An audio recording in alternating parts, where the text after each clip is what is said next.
I like this backdrop. Yeah. See you, James. Thank you. Hello, everyone. Well, wait a minute here. You're early. You should get a prize. Grace, hi. Heather from Colorado. Heather, I totally forgot that. I don't know why I thought Colorado Springs is where you're from. I mean, I know it's not. What's the city where you're from again? It's Monte Vista. Monte About Vista. 2 hours and 40 minutes southwest of Springs. Okay. So my son was on a mission serving in Monte Vista, and Heather had over. He misses you. He really does. He misses that. He misses his mission, but he's starting to adjust finally. I was born in Monte Vista. Wow. Really? We have family down in the Sanford area. That's amazing. The US population is very strong here. Monte Vista is small, right? Very small. Yeah. Smaller Paula, than that's we amazing. That's amazing that you were born there, Paula. Yeah. Yeah. How are the girls? Shalana, They're fine. Alicia? Good. So many faces. This is fantastic. Thanks for turning your cameras on. This makes it so much better. Well, we'll go ahead and get started. I see some familiar faces here. This is going to be a fun webinar that we have today. We're going to start with an update on some of the things that we talked about so that you can understand and feel that the things that we talk about are being implemented. So we'll give a little bit of update about where we're at from the last one. And then I'll set a little bit of a stage for what we're going to be talking about this time. We've got updates. We've got things that we learned from the chat that we didn't discuss last time, but as we went through the chat, we learned some things about what you're recommending and some ideas that you had, and so we're going to share some of those as well. We've got some questions to ask you specifically about coaching. So a lot of the discussion today will center around coaching and some thoughts and ideas we have about how to improve coaching.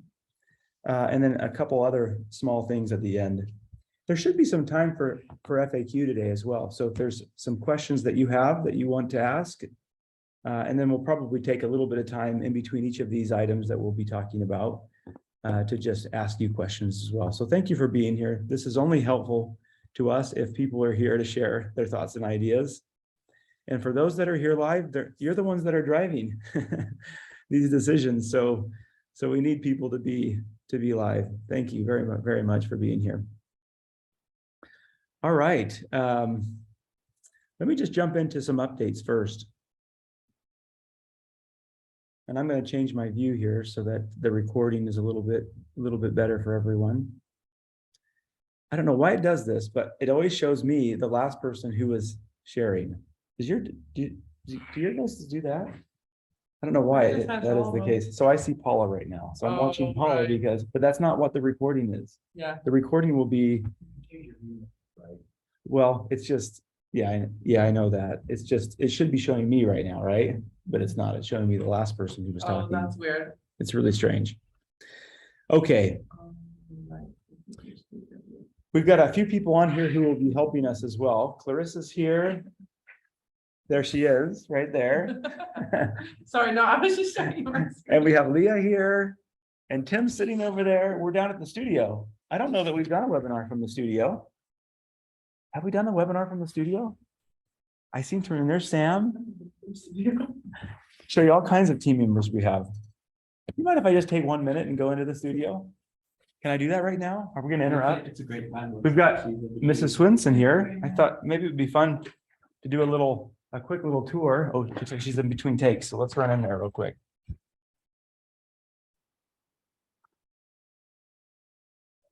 You guys want to say hi to everyone on the webinar? Sure.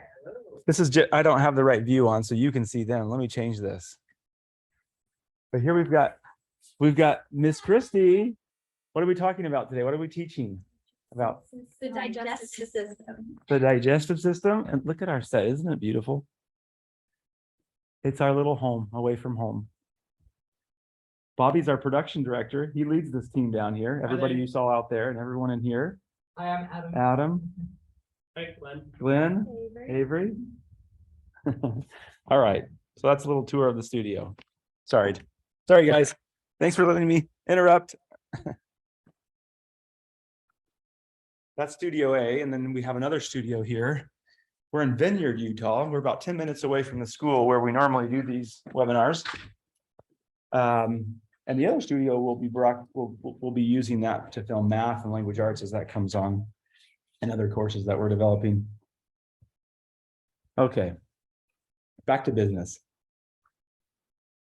Change my view back here again.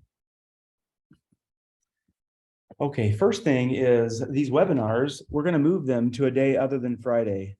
We've had some feedback from some families that we have this Monday through Thursday schedule so that they can do in-person learning on the weekends and on Friday. And so this time actually doesn't work with what we're recommending to do on Fridays. And for those families who would like to participate in this and also do in-person gatherings and activities with their children, we're going to move these to another day. And I haven't decided what day that will be, but they will also move to every month instead of every 2 weeks like we started. There was just a lot to talk about initially, but as we're moving forward, I think the right cadence for these webinars, for these focus group related webinars, will be every month. Now that doesn't mean you can't share feedback, and there's many ways to do that, and you are, whether that's on Facebook or through support or through the feedback tab on the page on LiftEd. You can share feedback a lot of ways, and we want to get that feedback. Following this webinar today, I've prepared a survey that will go out sometime tomorrow. I'm not sure. I haven't finished it, so it'll take me a little while to finish it. It'll probably go out tomorrow. That kind of encapsulates a lot of the things that we talked about in our last webinar and in this one, plus some other things that we need to learn a little bit more about that are best learned through a broader survey from our families. And so you'll be receiving that at some point tomorrow as well. Other things that we learned last time that we've either implemented immediately or that we're planning to implement soon. Level 1 has already moved to a 40-minute class, I believe. Nate, can you confirm that? Yes, it has. That's a change we just put into effect toward the beginning of this week we just ended. Okay, that was pretty conclusive in our last webinar that that 40 minutes was the right amount of time. Some even wanted less, and some are joining less. We have more level 1 students even just skipping class time because it's not the right fit for them, which is just fine, which is great. Whatever works for our families, that maybe joining once a week, jumping off early. It's really, we provide the service, we provide that class time as a service, and we want families to know that it's not required to be there every day and all the time for the whole time to be able to participate in class time. But we have officially moved level 1 to 40 minutes so that it's feeling a little bit better for most of these families. And now there was a small percentage, I think it was about 15% of our families that were on the webinar last time, who said, my students love the amount of time and they would go longer if you went longer. But that is a small segment. It's a minority group, and every child's a little bit different, their personalities and their attention span, and it just seemed like 40 minutes was the right shift. So hopefully you're feeling a little bit better about that, those who have level 1 learners. There was another item that we talked about in the webinar about videos and doing short tutorial videos explaining different pieces of the LiftEd site and how to access the site, how to use the site effectively for students and for parents. And we have a growing list of those kinds of short tutorial videos. We are going to produce that. That was a really good idea. And we will do that, but we wanted to wait a couple more weeks before we started doing those because so many things are changing so quickly on the site. improvements are being made, bugs are being fixed. And now's about the right time to start producing those tutorial videos, lest we record a bunch of videos and have to change them in 2 weeks. We wanted to wait just a couple more weeks. So look for those in the next couple of weeks, and we'll start adding them to the tutorial section of the LiftEd site. By the way, Nate, Tim, Clarissa, Leah, Grace, anyone else, if you're on, Molly, if you want to jump in at any point and just add more context to the things that I'm sharing, please just cut me off and share. Parents, if you have questions, feel free to bring them up as well as we talk throughout the day. We didn't do that so much last time, but if you have something that's burning and you see in the chat that other people have questions that it might be helpful to the group, then feel free to share. Just unmute and share. Otherwise, Tim and Clarissa, Leah, you guys can be monitoring the chat. Molly, same with you. And you can bring some things to me as well as you see them. Okay, another thing, class time. Class time before explore time. We talked about this idea of moving class time to the morning after explore time. So you'd have explore time at 10 o'clock and you'd have class time at 9 o'clock. So they would just flip. For the specific purpose of turning that class time from what did you learn or what did you do, so that we could turn it to what did you do rather than what did you learn. And class time is primarily focused on what did you learn, which is really good. There's nothing wrong with that. It's just we can do something better than that if we give students the ability to complete some of those record assignments before they come to class. And so class time turns into what did you do, or what did you learn from what you did, rather than what did you learn from the teacher in the studio. Tim, you want to add anything to that? I feel like you have a case to make there. You don't have to, of course, but feel free to. Well, I'll unmute here, which will force you to mute. Yeah, there's just there are opportunities. A lot of students don't have time to do the record assignments before they share it with their group. And so if they were doing the record assignments directly after class time, and then the next day they were talking about those record assignments, they'd have more time to do it. A lot of those record assignments intentionally invite the student to go do something bigger than just a minute or two. Now, some of the level ones, they're shorter, right? But some of the level 2s and 3s, it's telling them to go learn a new skill and come report on it.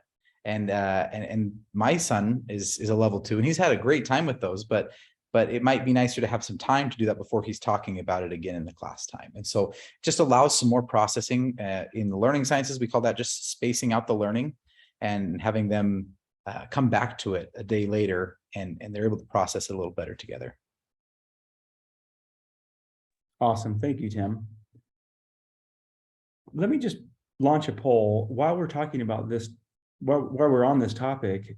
I took this to Nate and I said, Nate, this is the feedback from our parents. 75% plus said they would like this order. They would like to have class time follow explore time by a day, so that they have time to do the work and we can focus on what they're doing. And they saw the benefit of that. And so I said, let's do that. And Nate didn't push back, but the question was, well, when do you think we should do that? Should we do it immediately? Should we do that at the end of the quarter? Should we never do it? And so you have a chance here to just weigh in on how urgent you would like to see this happen. Of course, Nate has to work with the coaches to swap their schedule 1 hour, because that all shifts the coach's time 1 hour from what it is right now. Which I've talked to most of them, by the way, and it seems like that's something we can do. So that's a positive thing. That's great to hear. That's really, really good to hear, because I'm going to end this poll and share with you the results. And it looks like they would like to have it done as soon as possible. All right. And that doesn't have to be, I mean, we don't want to put any pressure on you and the coaches, but whatever you feel is the right move, then we can just communicate that with our families and to Molly as well. Great. I'm going to have an all coaches meeting on Zoom after this one later today. So I'll talk to them and see if it's, possible to start it in a week or sooner or later, or see where they're at as far as how soon they're able to start with that new schedule. Awesome. Did I share the results? Did you guys see the results? Yeah. Oh yeah, absolutely. Okay, I'll stop sharing those. And we're gonna come back to these polls because we have a few others to do today. Tim, can you say something? Yeah. Oh, there you are. I just couldn't find you. I need to find you to make you a co-host. Okay, very good. Perfect. Let me go back to the agenda. Oh, okay. We talked about heart to heart, heart mail, heart this, heart that. We still haven't nailed the right brand for the messages that you're sharing with students on the path, which we're excited to announce is available now. So you can leave messages for your students using the prompts. We had come up with words of wisdom, maybe. Words of wisdom. Yeah. Words from the wise. Well, I'm going to stay with heart for today. I have a poll that I created, I think. Did I finish that one? Oh, I didn't finish that one. That's the only poll that I didn't finish. Tim, would you mind logging in and creating a poll so that we can ask? Do you know how to do that in Zoom? No, I don't know that I can log in. If you go to zoom.us, Yeah, you're just on the login.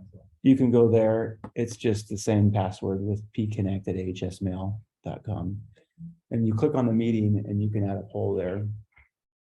We'll come back to this one, okay? I think, well, actually, that's not a terrible idea. In the chat, if you have another idea, that's not related to heart, but I'm trying to find something common, some common variable in all of this. And the common variable in this brand was the word heart. And if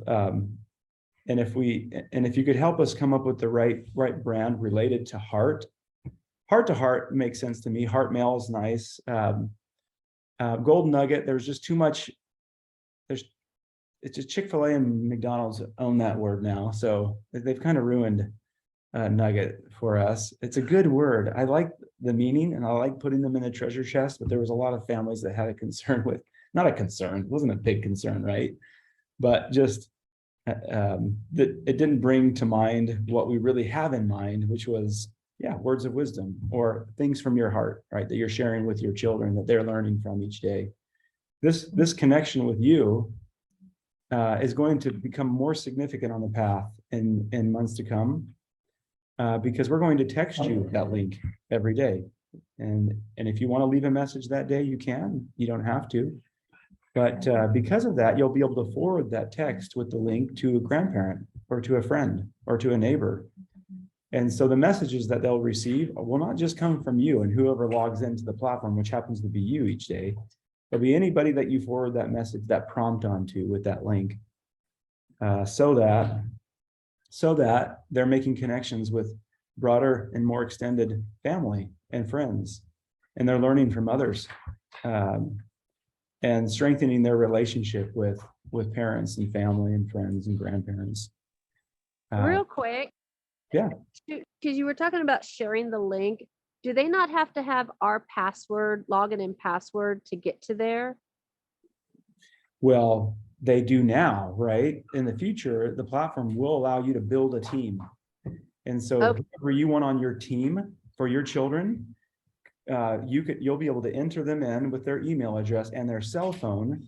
And you'll be able to decide, oh, I want grandma and grandpa to receive this, whatever we call it, right? Right now we call it Golden Nugget text each day that we send so that they get the text. Right now, before that will happen, the first step in improving this whole experience for the students and for you will be to just send you a text instead of the current Golden Nugget prompt residing on the landing page of LiftEd for each of those lessons. You'll actually just get a text every day that will come. And if you want to change that to every other day or once a week, you'll be able to do that.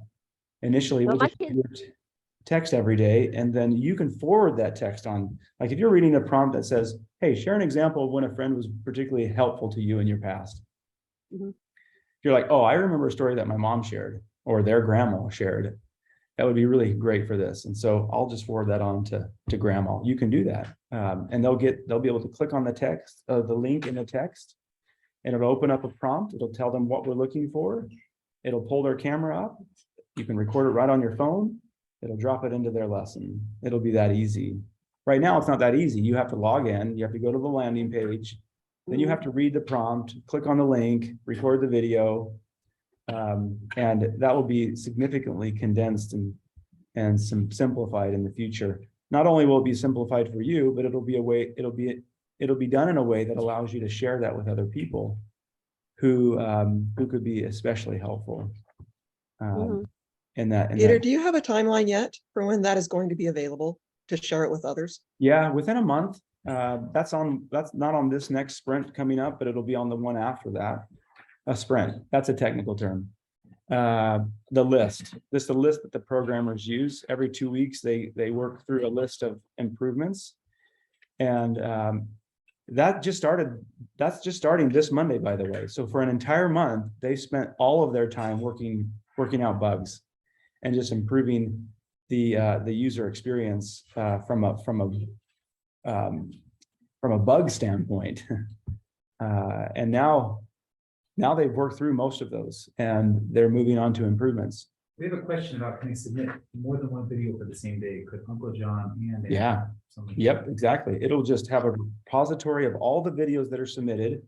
When they come to it, it'll be in chronological order. So whoever submitted the first video for them, it'll be up and it'll be large, and off to the side, there'll be tiles with other videos that other people have submitted at a later time. So if you submitted one, but then dad submitted one as well from work, just minutes before the Explore time starts, that'll be there as well. And same with grandma and grandpa, same with a friend that you might know would be able to add to that particular lesson.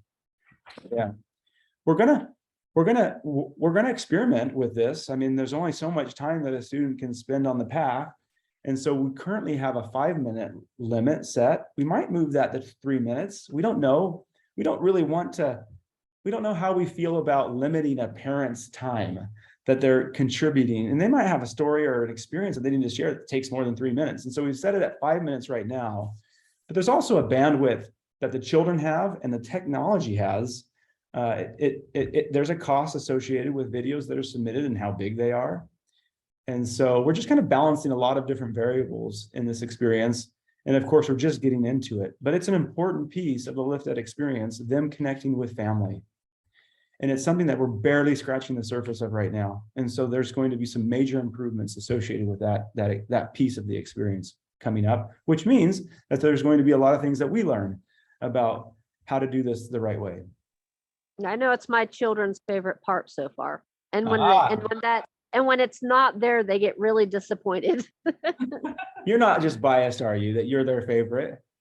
Well, no, because I take it to work, and so I get some of my work friends to do it, and they really do. If that nugget's not there, they're like, "Oh, where's my nugget?" I love that, and I of course was just kidding. I hope that that's always the case for every child, that they see it there. And oh, by the way, they won't even see it. Hey, Tim, is that how it works right now? If a parent hasn't left something, they don't see that stop. Correct. Okay, so that's how it's working right now. That's good. That's good. Yeah, they don't see if it's not there, they know, and they get upset. I was like, "Where's my nugget?" And they get very disappointed. We better get this name changed fast, or the nugget's going to get branded, and we're not going to be able to change it. Okay, awesome. Well, that's good to hear. Very, very good to hear. Okay, let me go back to. It is hard to manage Zoom and all the things that you want to do in the screen view.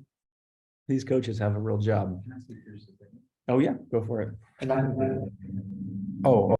Can you guys hear me okay? Give me a thumbs up. You hear okay? Okay. I wanted to say there's been some great suggestions and thoughts in the chat, and I'm writing those down. We can't address all of them live right here, but we are writing these down. We meet with our developers every day so we can discuss the possibility of these things, such as parents approving nugget videos before they're sent to the child, and being able to send the same video to multiple children. Those are all really great suggestions, and I'm taking those down. Okay, here's one that came up in our chat last week, and it's come up a number of ways. And I met with Nate and I met with Grace. Grace, you want to say hi? I don't know that they've met you. Hi, I'm Grace, one of the coaches. Not just any coach. She is our lead coach, and she's the daughter of, Rule Haymond, Mr. Haymond, one of the teachers. so Mr. Rule. Most of them know him as Mr. Rule. Mr. Rule. And this is one of his many children who's just awesome. We love Grace. She was an alumna of the AF campus. Served the mission, right, Grace? Yeah.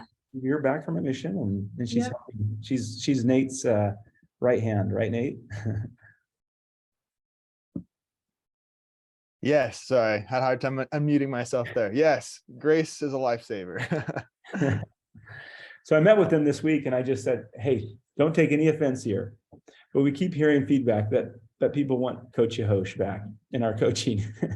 And Grace, of course, was super, super kind. She's like, "Oh yeah, I get it. You know, Coach Yehosh is a showman, and kids love him." But we want to just ask a quick poll, just broadly, how you feel about this idea, and then Coach Nate has some concerns actually that he's going to raise, and some good pushback there. So I'm going to launch a poll.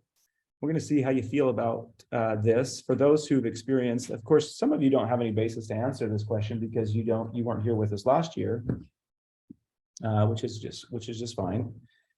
But we want to just see how you feel about integrating Coach Yehosh back into this process. He's more than willing, and we could even recycle some of his videos that he did last year that are very evergreen in their presentation.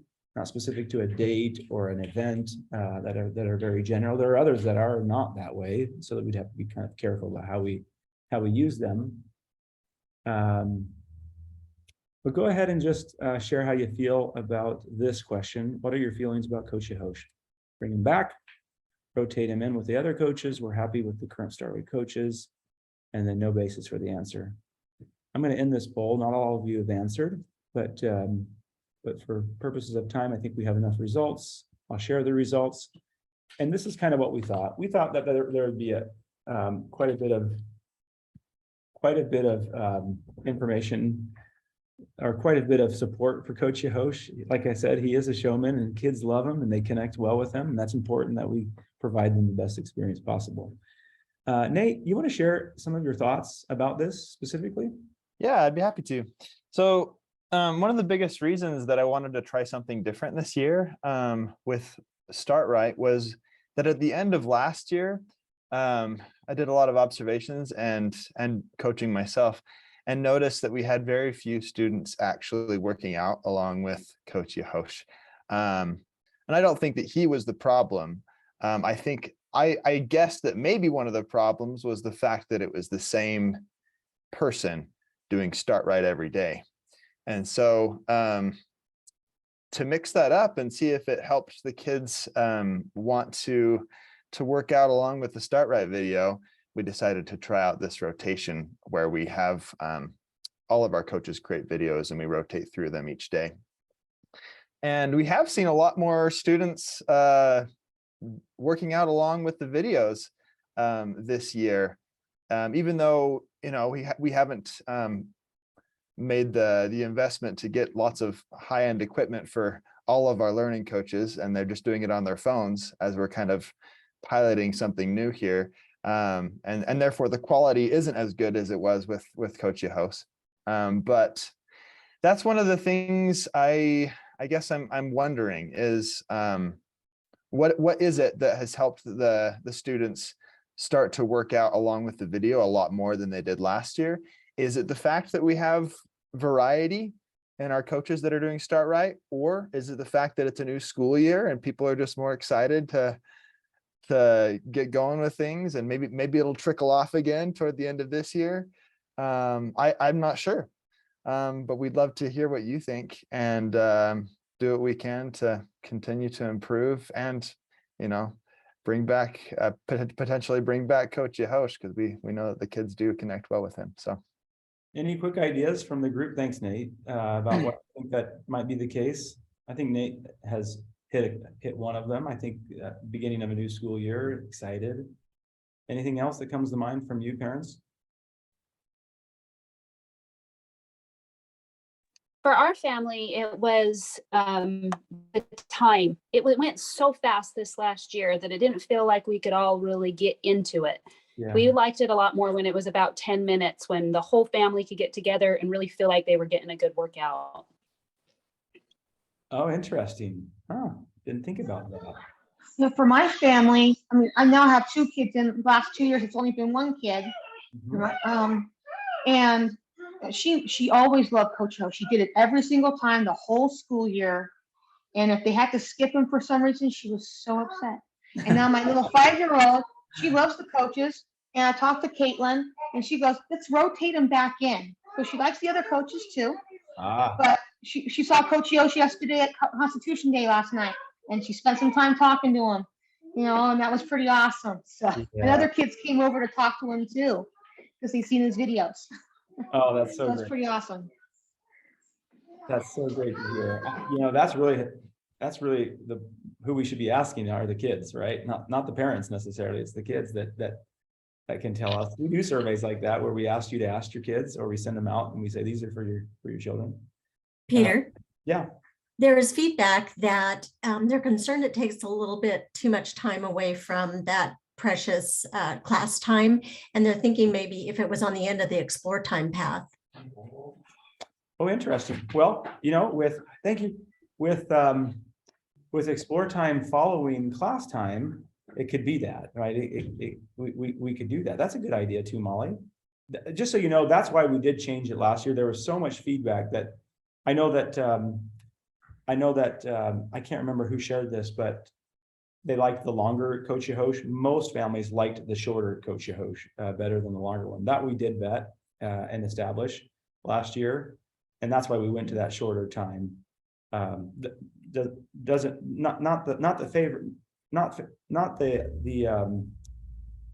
The result that some families would want, but most families were kind of in that camp that there's so much to do in this short period of time that we have. Shortening Coach Yahosh was better, and we had more children working out when we shortened them. So 5 to 7 minutes seems to be the right fit. It's just who do we have? And I think the answer is let's bring Coach Yahosh back once a week, and let's just see how the kids respond. This will be the test. And if they're working out the same with Coach Yahosh as they do with everyone else, then we'll just start to work him in even more because he is very dynamic, and he's just got an awesome spirit about him that kids that they listen to and they respond to. And it's a nice variety. They have the coach for the rest of the time, and they have a different coach for their start right. I like the idea. I think there's lots of things that I like about it that make it work. My thing is I feel like one of the biggest variables or contributors to the level of participation, it has more to do with the commitment that students have in Lift Ed. They're all coming way more prepared for the class than they were last year. And because of that preparation, it's translating into students who are getting up off the chair, and they're part of this. They're invested. They just spent a half hour or more learning before they came to class. And now they're going to have spent a half hour more, and then hopefully a half hour more doing some project and coming to class. And so that investment is actually translating to more participation in the Start Right experience as well. I hope that's the reason. I think. Hey, Peter. Yeah. I was just going to say, in previous years, for us at least, we did it all as a family. So everyone was on the same camera. And because of that, we had to do it to our TV because we had 6 kids doing it. And then we had to move our computer so you couldn't see that all 6 of my kids were doing the Coach Yahosh stuff. But now they all have to have individual devices. So you're seeing them individually instead of like all as a group where they were hidden because our computer wasn't showing them. So yeah, good point. That's a good point. Yeah, very, very well said, Natalie. Natalie's been doing this for 3 years. So that's a good perspective that you can share that most can't. Huh. Emily, did you have a comment that you wanted to make? Yeah, I was just going to say that putting it in explore time would actually allow. So my son loves to share what he's doing. He wants to do his explore time in his own room. He's my second of 6. So everyone else is younger and loud, but he loves to be able to show them, come back after the class time and say, look what I did in explore time, and show us. So if we were able to put the maybe exercise thing into explore time, he could come back and show his younger siblings, and then he can teach them what he was doing. Yeah, yeah, that's a really good idea. It's not something I considered. We'll have to, okay, Nate, let's talk about that. I actually really like that idea also, that they could do it even before, whenever they want. Like they could follow the exercise video. Yeah, and it doesn't have to be either or. I mean, it can be during class time, like a shorter version, but it can always be on the explore time path. Mm-hmm. Thanks, Allison. Thanks, Molly. Nate, any concerns there? No concerns. I think I'm still trying to wrap my head around it now that explore time and class time are switching. Yeah. Because the way we're doing it right now, I mean, I'm envisioning, doing the start right video at the end of explore time, and then, they get their wiggles out to sit down for class time. That's not going to be that's not going to work with the new setup though, because we'll have class time first. Yep. And then explore time. So yeah. I'm not exactly Peter? sure if I understand the whole idea. Peter, Yeah, go ahead. I know my kiddos need a lot of breaks. They're incredibly active. What if, since we're flipping and putting explore time after class time, what if we had the start right at the beginning of their explore time? So they have their class time and then they get their wiggles out with start right, and then they do the rest of their learning journey. I agree. Or another way to say that, I think, Nicole, is at the end of their class time, right? At the end of their class time, we do start right, and then we encourage them to go right into their explore time for the day. Yeah. Yeah, I think that's the way that works, Nate, when we're flipping it, right? Okay, that makes sense. I agree with that. You're suggesting, Peter, that we do it during class time, it sounds like, which would make sense to me, because that very last tiny bit of class time is going to be crucial when explore time comes after it, because we'll want to really encourage them all to get on before they've even gotten off of Zoom to get on to explore time, so that they can start the review quiz together and be able to see each other on the scoreboard and it makes really enjoy that. They come to class at 8. That's the first thing they've done all day. They don't need to get their wiggles out. They're ready. They're alert. Now they're sitting for the most part and interacting with the coach for up to 50 minutes, right? Or 40, let's say 45 minutes, at which point we close, and then we do a start right video and get them up and moving. And now they're ready, they're ready to go into their explore time experience and learn whatever they're going to learn for that day for the next class time, which is the next morning. I think it just shifts start right to the end of class time instead of at the beginning. Yeah. If that's the case, I wonder if maybe we should, because it is nice to have like a 5-minute buffer at the beginning of class time for those that accidentally hop on late or whatever. Maybe we shift the All About Me Kahoot to the beginning of class time and the start right to the end. That way we still have something that isn't absolutely crucial for the lesson's sake at the beginning, that if someone gets on late, if they miss it, it's not a huge deal. And then, it opens up that time at the end of class time to do start right. Yeah. That's a good point. And it's something exciting that the kids will want to be a part of. It's motivating to get on time. Yeah. Kind of like start right was. Yep. Yeah. Anything in chat that's helpful, or just confirming, or okay, we should move on. Tim's giving us the move on face. Okay, great ideas. Thank you. Great discussion. Love it. Love it. Let's go back real quick and just answer this poll about the Golden Nugget, current Golden Nugget brand. Here's some ideas. The one that came up today, and the two that have come up in the past that people in chat seem to really like. And by the way, we're going with this and we're sticking with it. And if people say we don't like it, tough. This is gonna be it. You have the power right now to decide what we call this for years and years and years.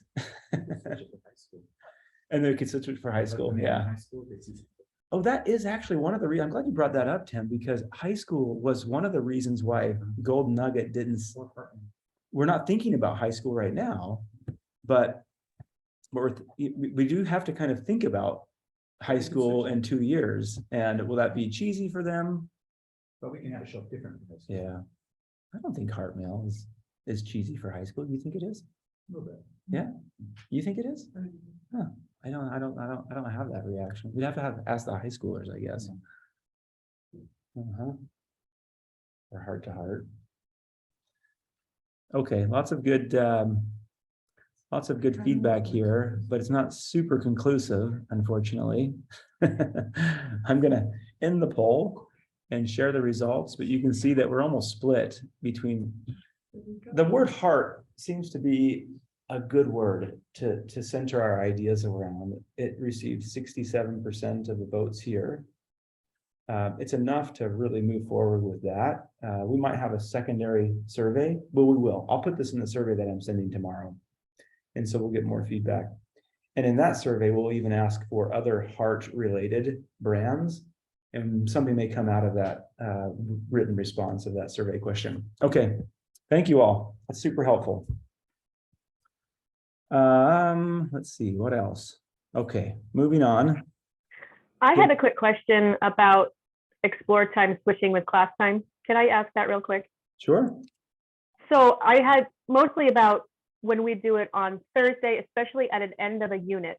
If we have explore time after class time, how would that work for talking about it the next day? Because we're starting a new unit on a Monday. How does that work? Well, that's a great question. Really, really good question. Tim? You wanna Yeah. share? So I just want to make sure I understand, Linda. So your concern would be, if it is a concern, that they're learning content in explore time on Thursday, and then they don't come back to that content until Monday's class time, and then right after class time, they're jumping into a new unit, and that might be a little bit broken up. Is that what you're talking about? Yeah, and it's not really a concern. I'm just wondering, is it going to be something they talk about, or is it just going to be something like, okay, here you go, explore time, and then you're on your own with the rest of it? No, so it would just follow the normal flow, like they would do on Thursday. Their schedule would look like class time, reviewing Wednesday stuff, and then explore time, doing the new topic for Thursday. And then on Monday, they would start with their class time, which would refer back to Thursday's explore time. And that's actually it's something that's actually really powerful. There's really clear research on the more that if we delay a discussion, if you have a discussion about something and then 2 days later have another discussion about it, it really strengthens the memory of that thing. And so I actually think this is a really great opportunity. The other thing is it will connect, it'll pull them back to last week's content, freshen up that prior learning, remind them of where we've been, and then we dive into new subjects. So I actually think in that case, it's probably a net positive for their learning. It bridges that weekend for them on Monday morning, so. Thank you. Yeah, great question. That is a really good question. Thanks for bringing that up. Okay, let's talk about demographic. We've for the last, now Natalie, Allison, some of you who've been with us for many years will remember that when we first started doing the live class, it was Dr. Pablo and Mr. Pete, right? And it was really fun, but we're older, like we're the old demographic, and we love kids, and we connected. We feel like we connected with those kids.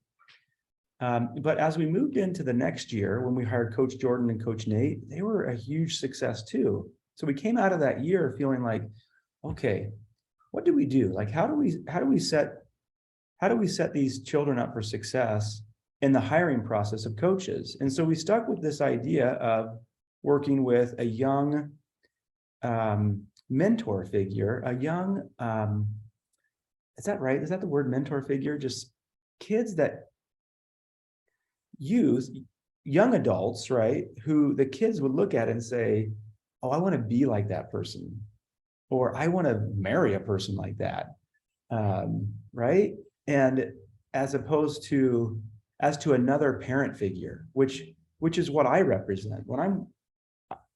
my concern is that I represent a parent figure, and maybe that's a biased concern. And I wanted to just flesh this out a little bit. Students versus students like Coach Leah and Coach Grace and Coach Nate, who are fantastic. Some of them have less experience doing this than others, and they connect not quite as well as others, as you've seen in your classes.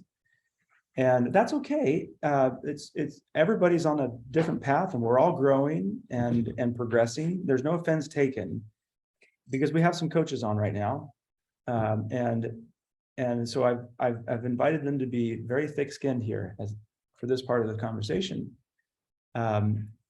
And I wonder if we're missing something here in our hiring of coaches, that perhaps we should look for a specific kind of individual as opposed to a specific age, and that it's more about how they connect with the youth instead of their age specifically. And so as we're talking about this, I'm just going to launch another poll, and we can just kind of talk this out together, and maybe hopefully come to some better ideas about how we hire coaches who will be successful with these littles. And they're not so little, some of them, right? They're middle schoolers. This will lead into another discussion that we'll have, which is this topic of, is it the right time to make some shifts in our coaching and our coaches? We realize that Leah, for example, sitting here, say hi, Leah, so they see you. Hi, guys. Oh, they're not going to see you because it's here. yeah, they'll see Hi. you here. So Leah, if you look at Leah here, smiley, right? Sorry, I'm really putting you on the spot, but this is a face that connects with the little level ones in a way that now she can connect with all these levels. The unique quality that Leah has that some people have is their ability to connect with the youngest learners. And that's been the biggest challenge that we've found. Is it's not hard to find coaches who connect with level 3. A little harder to find coaches who connect with level 2. Much harder to find coaches who connect with level 1 and who actually love it. Clarissa's another good example. She's sitting here. I keep forgetting because you're not one of the full-time coaches, but Clarissa coaches on Thursdays and Tuesday, Wednesday. But look how excited she is. Yeah. How smiley. Yeah. Like that's a face that connects really well, and an energy, not just a face, right? It's an energy, it's a personality that connects with little ones. So anyway, how do you feel about this? And I kind of figured this would be very conclusive. So I'll end this poll, and it was, you share the results, that I think the age is irrelevant. So our kind of philosophy about hiring coaches has been wrong. And we really should be looking for coaches who connect, regardless of their age. And so we need to open that up. We need to cast a broader net when we're hiring for coaches. That's easy to fix. Well, the next question then is now the right time to do this? How do you feel about reassigning coaches to levels they connect better with? Which would mean in some cases, your student loses the coach that they've started to develop a relationship with. We know the coaches who connect well with level 1 now. Problem is, we didn't assign them at the beginning to coach that level. We know the coaches that connect better with level 3. So do we make a shift? If so, when do we make that shift? I think the answer would be sooner than later, if you feel like that's the right idea. But I wanted to ask this question to get your kind of broad, and I'm going to ask this question in the broader survey that we're sending out tomorrow as well. But you have to ask this question after you ask the first question. The first question was, is this the right philosophy for hiring? And we learned it's not, right? We just want coaches who connect. I don't care if they're 78 years old or 18. If they connect really well with my student and they help my student to aspire to be better than they are, then that's what and to learn and to love learning and to love God, then those are the things that I want in my coach. We've learned that. This, you're not so conclusive, but it's pretty conclusive that all of you are fine with it and half of you love it. So Yeah. So we should probably think about how to do that, Nate. And I just want to share really quick, hopefully you can still hear me. This is Tim again. Yeah, we do also see some chats in the chat about, I'd rather just stick because my students already built a relationship with somebody. And that's one of the interesting things. We know that we are throwing families around a little bit this year. We know that there are changes and there can even be a little bit of whiplash. And that's unfortunately part of what a pilot year is like, because this is our year as a startup. But think of us as a startup, we're searching for the right product, and you all have put yourselves forward, and we're so grateful as people who are willing to be partners with us in that process. And so I do want to recognize and honor that this doesn't feel, I know it doesn't feel like using a completely polished off-the-shelf product. In terms of changes that we're even talking about in this meeting, Google doesn't switch things on you this fast because they've had that time.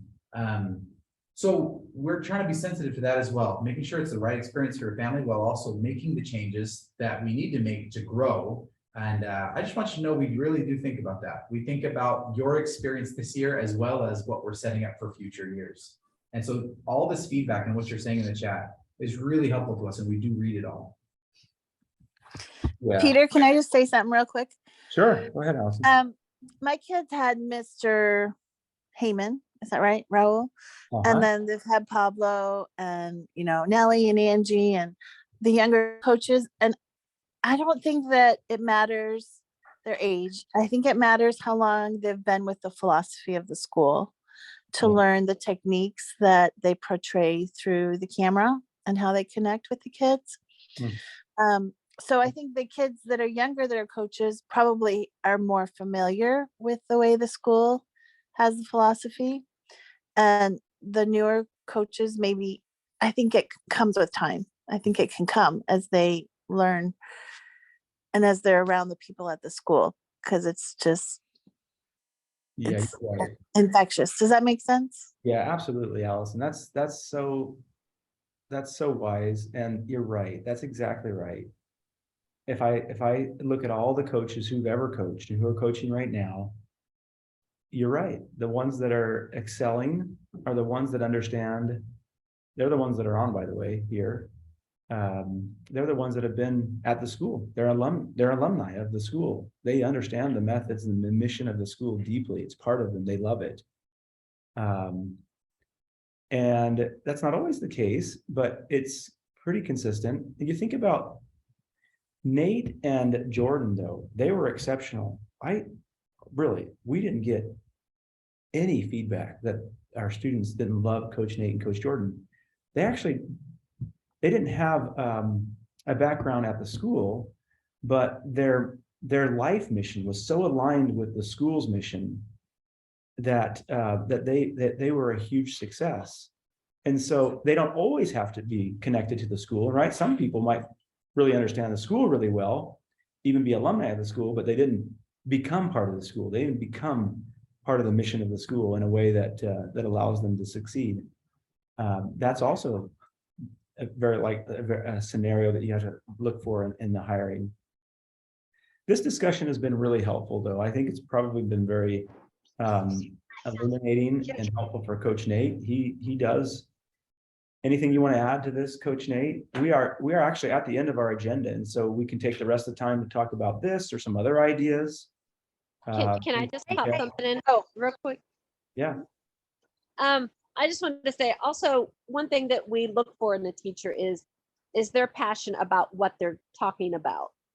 And I think that's why we like Coach Pablo and I can never remember the history teacher's name, but you can tell that they enjoyed and they were passionate about what they were talking about. Yeah. And that catches fire as well. And I don't know if I don't know how it looks for when botany comes around and all the different histories.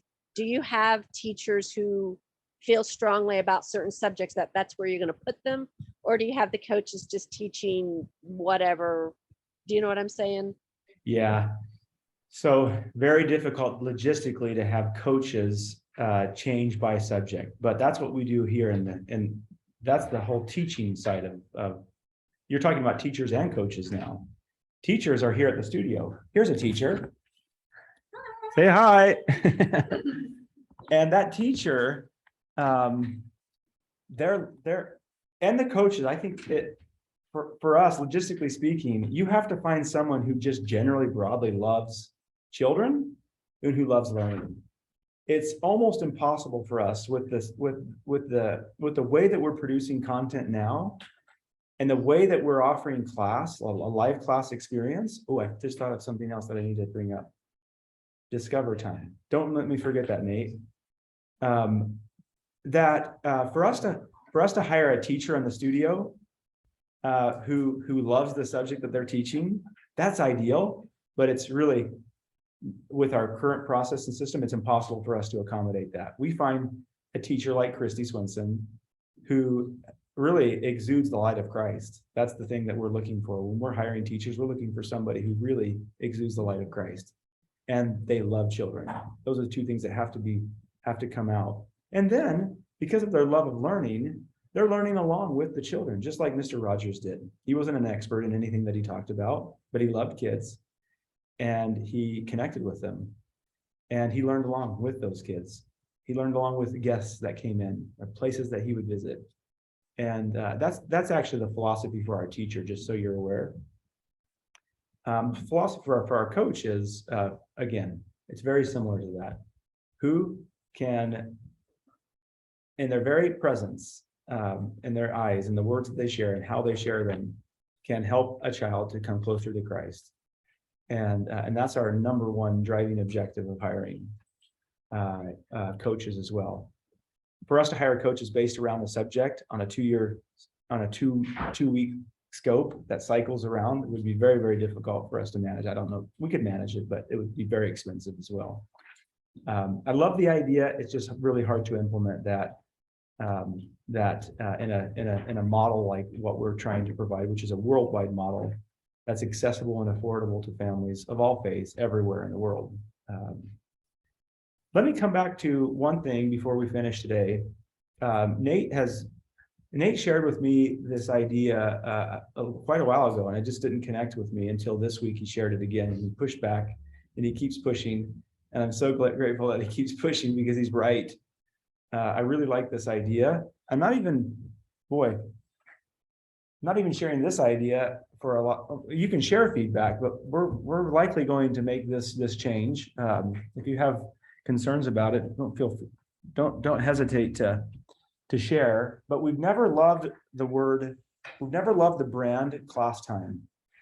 We've only done it because we haven't come up with something better. We've thought through some other ideas about brands, but we don't love kids coming to class, thinking of class in terms of the world in which they're currently living, and the way that we were raised. When we think of class time, we think of teacher standing in front of a classroom and lecturing for the most part. And so for that reason, we don't love calling that live experience class time. We only call it that because it's easy for people to understand what it's going to be when we call it that. Nate proposed that we call it Discover Time. And I really love this idea. And he can share with you why he likes that idea, but maybe not. He's going outside and he might lose. I see these walking outside. Can you hear me okay? Yeah, we can hear They're you. testing the fire alarm system here in the school right now, so it's really loud outside. Oh, stay close. Twice. You get too much further, you're not going to get us. Okay. Yeah, so here is the thought process behind Discover Time. Hey, turn around. We might as well be looking at the temple. Might as well, right? Yeah. Where is it? Can you see it? Oh, it's too light. Too light. You can't see any of it, actually. So here's the thought process. When we switched from calling it Power Hour, Peter explained to all of us that he wanted both the Zoom call and the learning path in the software to be two parts of Lift Ed, and for Lift Ed to be the new title of everything. And that's why we have been calling the learning path explore time because it's the time where they explore. And I like the idea of calling the Zoom call discover time. Number one, because it makes me feel like I'm on a safari and I'm exploring in the jungle. And then, you know, I'm kind of learning as I go. And then all of a sudden I discover something, right? I discover something new. Kind of like a treasure chest that you're looking for with a map, which sounds like fun to kids, right? And then as I was thinking more about it, just this last weekend, my wife and I did a fireside on the new youth and children's program for our ward. And I learned the 4 steps that the church has come up with for learning and goal setting and becoming more like Jesus Christ. And it's discover, plan, act, and reflect. But it all kind of, it's a circle, but they say if you're going to start with one, you kind of start with discovering, which I thought was cool because in that light, it almost seems like what we're doing is encouraging students to number one, explore, and then discover something. And as they discover something, they can kind of launch into this upward spiral, if you will, of discovering, planning, acting, reflecting, discovering, planning, acting, reflecting. So I thought that was a cool connection. And in general, it just sounds like more fun than class. Yeah. You know, let me respond to some of the chats that I've been, because I've had the same concerns that you have had, and I have the same thoughts and ideas exactly that you're having, which is really interesting. Initially we're going to call this connect time or connection time. And we decided that's not right because the entire experience of LiftEd is based around this principle of connection.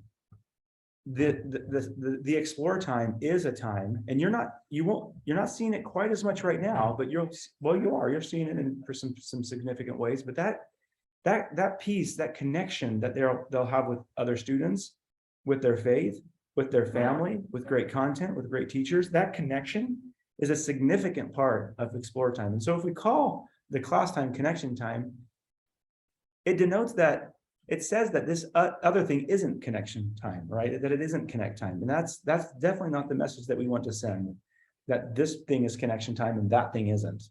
And so connect, we just threw it out altogether because it was at odds with what we wanted to happen in this entire experience. And we thought of a lot of other ideas as well that came along with that. I also, when Nate first pitched this idea to me, I thought, discover time feels synonymous to explore time to me. And that was another comment that was shared in the chat. But since then, I've realized that the exploring is exactly what they're doing, and they're going to be doing a lot more of it. You don't see the rabbit holes that we're going to be building into this that are forthcoming. Exploring is an element of their learning, and it is the research side of it. When you research, you're exploring, you're reading good books, you're watching great videos, you're answering great questions, and you're working together and you're exploring. The other part of the experience, there's a learning framework that we developed for LiftEd. Tim can share more about this, but exploring is the first step. The next 2 steps are, well, let me look it up really quick. I know. Let me just pull this. Let me just pull this up so you can see it on my screen. I was so excited that we're gonna end on time here. Let me just pull this up so that you can see it. This is the Family Education Center learning model. Now, Family Education Centers is what is at the top of everything that we're doing. Everything we're producing in content here in the studio, everything that we're producing in the software is all being produced for this express specific purpose of supporting groups of families coming together to support each other locally. Again, that's not something that you feel a lot right now because we only have 1,000 students. But when we have 100,000 students, and there will be 100,000 students on this in the coming years. And these family education centers will be all over the world. This is the model that is the learning model for the Family Education Center, which is the learning model for everything that we're doing, whether it's in LiftEd or in our class experiences. Exploring is the first step. After we explore, we produce, or even while we're exploring, we're producing something that's meaningful. There is some demonstration of our learning that becomes paramount in this whole experience. We discover while we're producing. We'll record, we'll make a record of what we've learned or what we've produced in some way. Maybe we'll record a video, maybe we'll write something down in a journal, but we'll make an evidence. We'll have a record of what we've learned. In that experience, we're discovering. We'll gather together in this model. We'll gather in person. Right now, we're gathering virtually. And that's how we're doing it today. But in this whole experience, exploring, producing, recording, gathering, we are discovering. We're discovering who we are, what we need to do to be better, to come closer to Christ, to be a better son or daughter of God, to be a better brother or sister. And it's that discovery that is accomplished in this hour that we have together. We want to help them take everything that they've done or produced, everything that they've recorded, everything that they've explored, and everything that they've, well, I said it produced already. And now what do we discover about ourselves? Like, what are we discovering about our life mission as a result of this exploring, this producing, this recording? And that's really what we want to focus on during this hour. We want it to be discover time. What did you discover?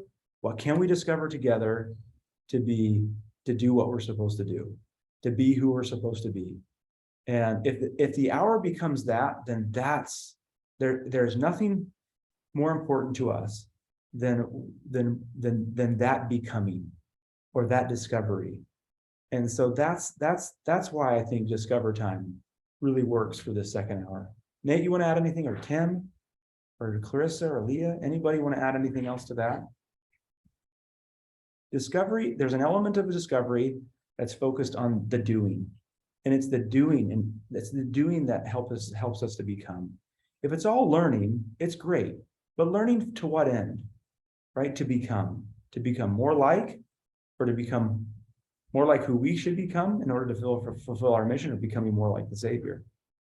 And that can be done through the language of science and the language of botany and the language of history and the language of literature. Okay, sorry. I have something I can add to that, Peter. Yeah. I love the idea that discovery doesn't only have to be, you discover a new concept or a new idea, but on a deeper level, like you're saying, we're discovering our eternal identity. It reminds me of being at a youth conference where a presenter had a lamp and he put a blanket over it and you could kind of see a little bit of light coming through. And he talked about how that's the God-given potential we have as children of heavenly parents. And all we need to do is uncover it, right? Or discover it, which is what happens as the Spirit helps us see that light and choose to focus on developing it. Yeah. Oh, I love these comments too that I'm reading. Such good comments. What a good group. What a good discussion today. Now I'll share just one more really quick thing. Those pillars, somebody mentioned them not being in the right order, and that's true. They're not in order. They're not. Yeah, they're not. I should have said that. Sorry. It's okay. There's really not actually an order. You can go like this. You can start the learning experience exploring something, and then taking what you kind of learned through exploring, you try to make something out of it, right? And you produce something. And then you get together with others, you gather and say, look what I produced. So that's what you produced. Wow. And in each one of these steps, we're improving our mental understanding, our mental model of the thing we're studying. And then after gathering, we can say, okay, I need to go back and reflect on this and kind of plasmize or record what I've done here. Or explore, gather, produce, record. So you can do it that way. You can do it this way. Or sometimes you might explore first and then produce. And when you produce, you realize you need to go do some more exploring because you were missing some stuff. So you go back and explore some more. Then you record, and there's different trajectories to bounce around between these four. They're not a set linear cycle, but in each one of them, we are deepening our understanding of the topic that we're studying. Yeah, excellent. Well, thank you, everybody, for being here. Thanks for your comments on chat. Thanks for your comments. Emily has a question. Yeah, go ahead. So I guess I'm trying to figure out, because what the purpose of is for, and this is kind of what you were just talking about, but what is the goal for this second hour, to be able to share what we've done, or to be able to learn more of what is the learning supposed to be more, and this is what you've just talked about, is learning supposed to be more in the self path and then the coming together in the second hour, or what is the overall purpose for people who are still in the class? That is Fantastic such question. a great question, Emily. And as we kick this around, it's really clear that learning actually is happening in each of them. But each one of them is just simply a different context in which a different part of the learning happens. So when you're exploring independently, you're improving your understanding, you're opening up new connections, etc. But that same stuff happens in a way it wouldn't during individual study when you're with others, because they say things you didn't expect. And they share something the way they did it that challenges what you thought. And so you have to re-examine your assumptions. It's all learning, but each one, I like to think of them as they're different contexts that facilitate learning that couldn't happen in the other contexts. Does that make sense? I hope that answers part of your question there. But fundamentally, though, I think just I could have never shared what Tim just shared. And I love that understanding. What I'll share is something a little bit more fundamental, and that is we do want more sharing. We want more focused on what they've done, what they're going to do. That is the model. That is the flipped class model, that they should come prepared, having learned enough about the topic and done enough now that we can celebrate and learn together from what they did, the questions that they have while they've produced. It's more focused on the doing. It's not a teacher. And in fact, we are very specific with the coaches, and we say, if you're talking too much, if you're talking more than 50% of this class, then you're doing too much teaching. It's not about the teacher delivering new ideas and new concepts. Now, they might do that because of the questions that they're asking students and the discussion that happens as a result of things that the students share about what they've learned, or questions that they have, or projects that they've completed. But it's not part of our going deeper. I shouldn't say it's not part. Going deeper or doing a deep dive is part of our outline, but it's a small piece. It's a very small piece of the overall experience for the students. May I share something? Oh, Yeah, no, go May I- ahead. Go ahead. so I did pathways. I did the pathway program. And the one thing, I stink at math. Horrible. And I was like, y'all can just teach me Swahili, because I'm never going to learn math, especially what they were trying to teach us. What we would do is we would get our assignment. We would have to do our assignments, and then we would meet up. If you're not familiar with it, we would have to meet up once a week. And we, like 1 week, I would have to lead. And for this math class, I had to figure out how to relate it to me, and I couldn't do it. And it was because of that time together that another student was able to help me relate whatever it is that we were doing. And it was students teaching students. And I learned more that way than I would have if it just would have been a teacher up there just spouting math facts, because there were like 6 or 7 different students that were trying to teach me 6 or 7 different ways. And I'm like, oh, that clicked. Yeah, that's awesome. Yeah, Pathway is a good example of a model that's very similar to what we're trying to create with the Family Education Center, that weekly gathering. Now, what we're trying to do is quite a bit different than Pathway, in that we're trying to connect students each day with each other and give them a schedule that helps them. And of course, we're K-12 and they're 12 plus, right, or 13 plus. So it requires a much different model, but it's a really good example. Thanks for sharing that. And whoever's son has the, it says Zoom user, but I want to know what kid found the double H and gather. We need to get him on our team. I just updated it, by the way. Who was that? Somebody take credit.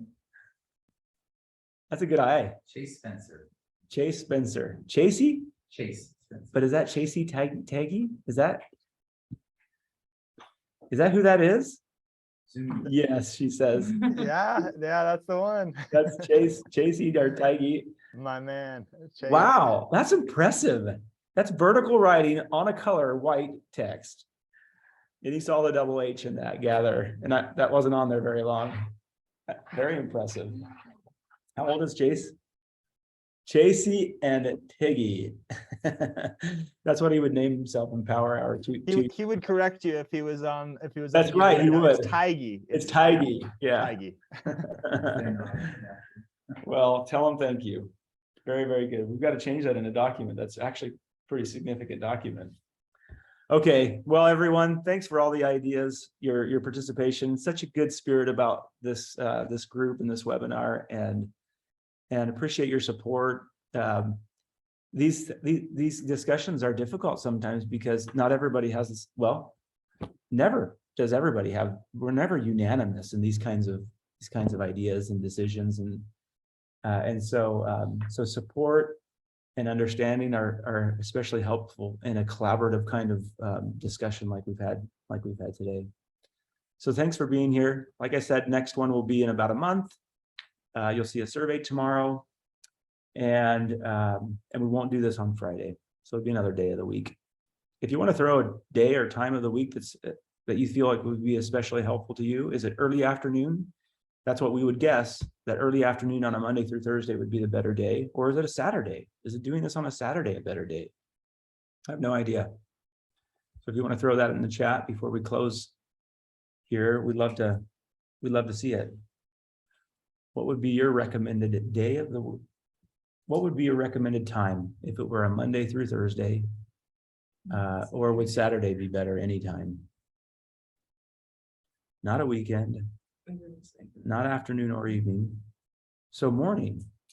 I guess it could be morning. It can, of course, it can be morning. It's just that we have class time and discovery time in the morning. And so I thought maybe that would not be better. Please not Saturday. Okay, not Saturday. We get it. I just threw that out there because I didn't know. But I don't really particularly like Saturdays either. Although we've got one vote for Saturday. Early afternoon, evening, before 1 p.m. Oh boy, this is not very helpful. Maybe this is a better question. How many of you are using these Friday mornings to gather with other families? Because that's the reason we were thinking about moving it. Well, I don't. These are the people that are. Yeah, and I don't think many are. And Not that many. I thought about that, but that would be a biased. And that would be a different group Yeah. even than what's on Zoom. That's exactly right. Like you're not seeing the people here who are meeting because they're meeting. So that would give us some bad data. And it's almost like family home evening. Like we don't plan church meetings. Yeah. But most people don't do family home evening. I don't. I do my family home evening whenever it works for my family throughout the week. And a lot of times it's not on Monday, but still they don't plan meetings on Monday because they want to still set aside a day that they've encouraged you to meet. Yeah. Okay, well, thanks for the feedback here, but no thanks. It's all over the board. I'll put it in the survey and we'll get some more quantifiable, statistically significant data on this one. We're all over the place. Thanks for being here. Thanks, coaches and Nate and Leah and Tim and Molly. Appreciate you being here. Have a good everyone. Have a great weekend.